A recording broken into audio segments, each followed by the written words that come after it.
Hallo, ich bin Rainer. Wir nehmen euch heute mit zu einem ganz besonderen Trip. Wir fahren zur Firma Maurer Wallenhöfer und da steht die 500. Robot. Ja, auf dem Weg nehmen wir noch einen Arno mit. Der ist für Österreich zuständig. Der kann uns noch ein paar Geschichten und interessante Hintergründe zur Firma auch erzählen. Servus Arno, grüß dich. Habe die Ehre. Servus. Das ist der Arno. Das ist der Rainer. Ja, wir fahren jetzt zu einem alteingesessenen Tiroler Bau- und Zimmereiunternehmen, die Firma Maurer Wallenhöfer am Eingang des Ritztales. Einer der ersten Hundecker-Kunden, der hat beim Hans vor 30 Jahren eine P8 gekauft, der Herr Wallenhöfer Senior. Und sein Sohn, der Michael Wallenhöfer, hat jetzt nach 30 Jahren eine neue Maschine gekauft, diese Hundecker Robot Compact. Und da fahren wir heute hin. Das Besondere an der ganzen Situation ist auch noch das, dass das nicht nur eine Robot ist, sondern die 500. Robot der Robotfamilie. Packen wir's, Männer. Fahren wir hin. Packen wir's. Auf geht's!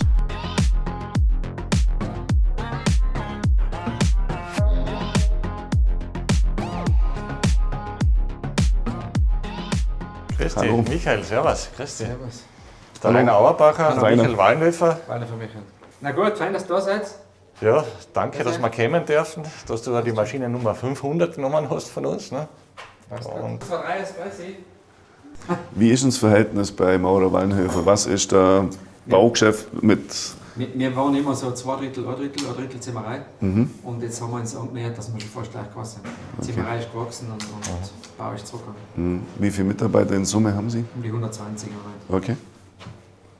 vielleicht auch deshalb, weil du einen neuen Hundecker gekauft hast. Nicht?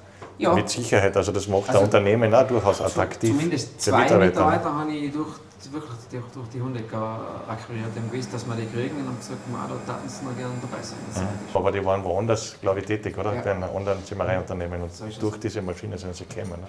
genau so. Jetzt erst war es ja die P8. Die ist ja dann schon ein bisschen gealtert. Ja, Was aber hat es jetzt den Ausschlag gegeben, zum sagen, okay, jetzt tauschen wir sie doch? Ich darf so sagen, also wir haben viele Jahre dazwischen gehabt, wo wir gesagt haben, eine neue Abbodenanlage brauchen wir nicht, wollen wir gar nicht investieren, weil das sich einfach nicht reichend. Weil man auch die Hölzer abgebunden kriegt, wenn sie brauchst, oder? Und halt ein bisschen mehr zahlst. Und dann haben wir gesagt, brauchen wir nicht mehr. Und haben immer ein bisschen abgespeckte Version gesucht, was findet man denn, was trotzdem zu uns passt, weil einfach nach 30, 40 Jahren ist halt irgendwann die Maschine wirklich an die Grenzen gekommen und die Genauigkeit hat noch nicht mehr so ganz gepasst.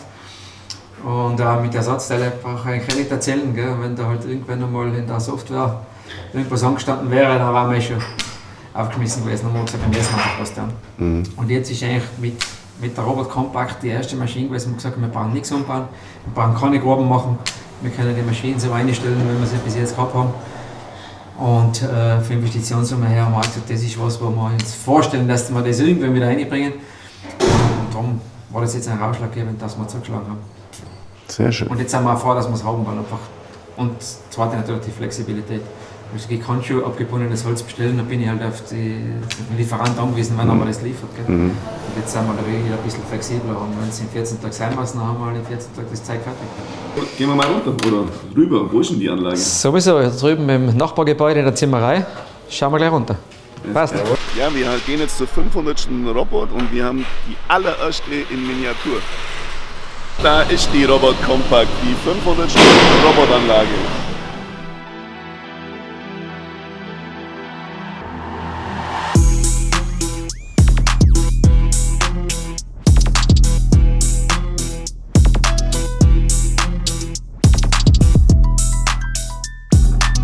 Nur ganz kurz, du bist der Philipp. Ja, Du hast das Technische hier im Griff, oder was? ist technisch. Das Technische. Du machst Übergabe von CAD auf Nein. Wir machen die Techniker. Und was machst du? Ich bin quasi der Abteilungsleiter, der schaut, dass alles läuft. Okay. Und Dass wir die Maschine angeschafft haben. haben wir dir zu verdanken. Dann nochmal ein herzliches Dankeschön dafür.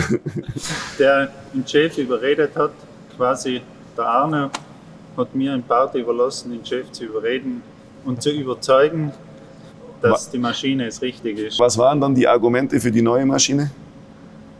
Flexibilität, Zum Überzeugen. zum Überzeugen, Ja. Unabhängigkeit für die Lieferanten.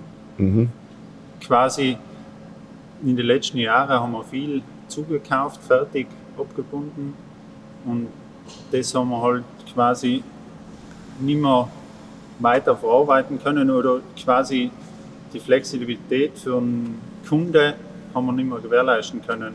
Also quasi wir sind auf die Lieferzeiten für die Lieferanten gebunden gewesen und wenn der Lieferant sagt, wir müssen 8 Wochen warten. Also die Flexibilität ist hauptsächlich die Schnelligkeit, auch auf Kundenwünsche zu reagieren. Genau. Okay. Und jetzt ist ja die Anlage schon die ersten Monate im Einsatz. Fazit? Perfekt. Das ist doch super. Ja. Ja, ist ja hier eine Top-Aufstellung. Ich habe schon mitgekriegt, wir sind genau in der gleichen Aufstellung wie an der P8, also gleiche Hallenwand. Genau. Und mit der Compact sind wir jetzt direkt an die Wand hinkommen, verschenken keinen Platz. Und der größte Vorteil, muss man daraus ziehen, ist, dass man keine Umbauarbeiten in der Halle vornehmen müssen. Wie quasi eine Grube machen, wo wir ein Riesenproblem hätten, weil da die Fundamente 2,50 Meter hereingehen und dann die Absaugung und das hätte man alles umbauen müssen. Okay. Und das ist für die alten Abonanlage her kein Problem gewesen. Ja. Macht ihr jetzt viele Dinge, wo ihr vorher gar nicht gedacht habt, dass ihr die jetzt auch abbindet, keine Ahnung, für einen Schorlungsbau oder sowas? Kommen da auch Themen dazu, was man jetzt zusätzlich macht, oder seid ihr nur rein im Holzbau unterwegs? Nein, es ist generell, wir haben zwar gute Mitarbeiter auf der Maschine, die schon Erfahrung haben und die machen zum Beispiel für die Dachfenster, die Dachfensterkassen, die Felze, die Spatzenbretter, die schneiden alles mit der Abonanlage. Selbst kleine Dreischichtplatten schneiden die mit der Abonanlage zu, wo ich nie auf die Idee kam, das zu machen. Das schneide ich mit der Tischfrässäge und fräse es auf der Tischfräse. Aber sie sagen, da sind sie wesentlich schneller und die Passgenauigkeit. Und wenn das einmal hingestellt ist, kannst du für fortlaufende Projekte das wieder hernehmen. Und die es aufstellen, haben die auch gemerkt, dass wir eine neue Anlage hier haben? Wir haben im Vergleich gehabt, wir haben ein Projekt, eine Wohnanlage für einen Wohnbauträger gebaut. Und die ersten 2 Gebäude sind mit der alten Abonanlage gemacht worden und die nächsten 2 Gebäude sind mit der neuen Abonanlage quasi abgebunden worden. Alles in Riegelbauweise und da haben sie gesagt, erstens, die Riegel sind alle in die Schwellen eingefräst. Wenn irgendwo einmal was schieben muss, zuerst sind nur 3 Schrauben drin gewesen. Wenn da irgendwo ein Steher ansetzt, dann verschiebt es da, die 3 Schrauben halten das nicht. Und dadurch, dass die jetzt eingefräst sind, kannst du da hinten drucken und quasi da verschiebt es da nichts mehr. Und die Passgenauigkeit auf 20 Meter lang ist zuerst hat es halt einen Zentimeter gefehlt, alles zusammen. Und jetzt merkst du halt überhaupt nichts mehr, dass irgendwas in der Höhe irgendwo fehlt. Also das ist schon... Also das erste Projekt hat schon bewiesen, dass die Maschine genau das macht, für was sie da ist. So ist es, ja. Sehr schön. Und was man halt nur, wir zeichnen es im Büro drin und übergeben es an der Maschine. Und der an der Maschine ist, kann eigentlich nebenbei andere Sachen nicht mit. Der braucht nur die Maschine bestücken und dann arbeitet die Maschine selbstständig. Also die AV und so weiter macht sie gleich im Büro und hier ist er wirklich nur zum Maschinenbedienen da und nicht mehr zur Vorarbeit oder sonstiges. Genau. Ja. Also das hat sich, weil davor bei der Maschine, da wir auch die Pläne, was wir gezeichnet haben, das sind Pläne für einen Handabpunkt gewesen. Weil die haben da jeden Riegel händisch hingeben. In Abschnitt, im Winkel, alles haben sie müssen händisch machen. Also ist jetzt der Durchsatz um einiges gesteigert worden. Könntest du das schon abschätzen, wie viel Kubik im Jahr hier über die Anlage laufen lässt, oder ist das noch zu wenig lang, dass man das jetzt schon sagen kann, wie viel Kubik da wahrscheinlich drüber gehen? Geschätzt haben wir ca. 550 Kubik, aber es wird wahrscheinlich mehr werden. Okay. Wie viel Aufgabelänge habt ihr? 13 Meter. 13 Meter. Zu wenig wäre es immer. Also ich bin schon heraus gewesen, nachmessen heuer, ob es nicht länger ist wie 13 Meter. Aber man baut die Projekte dann so, dass die 13 Meter funktionieren. Okay. Jetzt haben wir die es theoretisch beleuchten. Was sagen denn die es praktisch machen? Jetzt musst du nur schimpfen, dass es nicht passt. Jetzt haben wir theoretisch das hergerechnet, schön gerechnet, ausgerechnet. Was sagen denn die Maschine im Einsatz haben?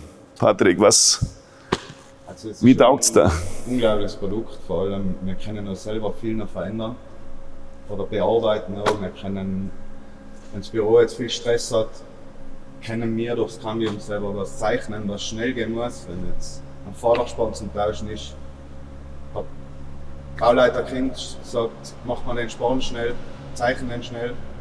Das können wir das Büro auch ein bisschen entlasten und die Vielfalt ist natürlich unglaublich, was die Maschine bietet. Ich finde sie geil. Okay. Hubtisch, top. Stopp. Rücken entlastend. Ich meine, wir haben 2 Hallengänge da, die entlasten uns schon auch nochmal, aber das ist ein Top-Produkt, also hat sich rentiert, den sicher dazu mitzunehmen. Und die Bedienungsfreundlichkeit, das ist auch etwas, oder? Wo du sagst, das Ja, das Gute ist natürlich die ganzen Aktualisierungen jetzt mal, da wird ja ständig wieder was verbessert und verändert und das ist halt, man sieht noch wieder neue Sachen, wo es nochmal effizienter und leichter machen zum Bedienen. Vor allem man hat die Zeit, dass man auflegt, einfordert und gleichzeitig schon stapeln kann und die Maschine betreibt das ganze volle Programm halt wirklich. Hat sie irgendwie schon gezickt, aber ich sage, was ist jetzt da? Ja, wirklich. Es hat immer ein Problem gegeben. Das war mit dem 5-Aggregatmagazin. Es ist Fahrzeug, aber das war gar kein Problem. Wir haben einen Anruf tätigt, am nächsten Tag war der Techniker da.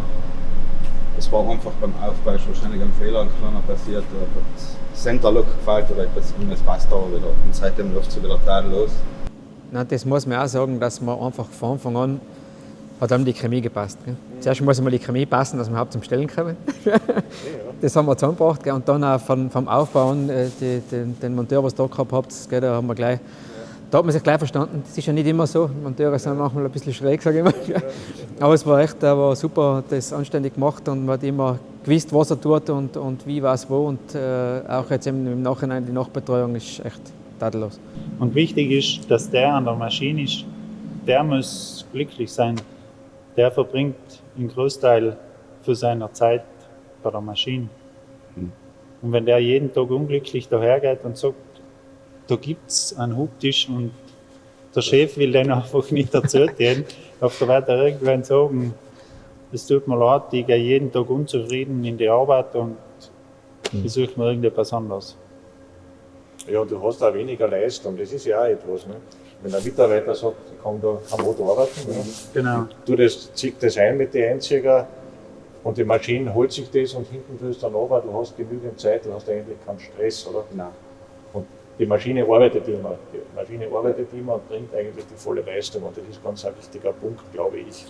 Eine Teilautomatisierung, wir gehen heute schon in die Richtung Vollautomatisierung, dass wir quasi schon vorausgewählte Rohhölzer auflegen und hinten dann auch wieder automatisch zusammenstapeln, aber das ist quasi schon einmal der Beginn dafür, ne, den man hat und dass man eben diese Leistung der Maschine entsprechend abrufen kann. Ne. Super. Ja, freut uns riesig, dass ihr mit der Entscheidung Robot Compact so glücklich seid und freut uns auch, dass die 500. So ein willkommenes Zuhause sozusagen gekriegt hat. Und jetzt haben wir nicht nur hier die 500. Sondern wir haben auch noch die Nummer 1. Aha, schauen. Und zwar haben wir euch noch eine Miniatur davon, wo ihr euch aufstellen könnt. Das erste Modell einer Robot Compact oder überhaupt einer Robot. Ja, cool. Darf man euch noch übergeben, dass ihr Super, eine kleine danke. Erinnerung habt. Der kleine Nachweis, dass das auch die Robot Drive Nummer 500 ist. Baujahr 2025. Ja, vielen Dank, dass wir die 500. so schön zu Hause haben und auch, dass ihr euch die Zeit nehmt, auch kurz die Produktion gestoppt habt. Ich hoffe, die Kunden verzeihen uns das, dass wir jetzt eine halbe Stunde Produktion stillgelegt haben oder die Überstunden heute Abend sind willkommen, Das holen wir schon. dass die Herren das wieder reinschaffen können. Und ja, bedanken wir uns und freuen uns, dass das erfolgreich hier ist und weiterhin auf gute Zusammenarbeit sozusagen. Danke. Dankeschön.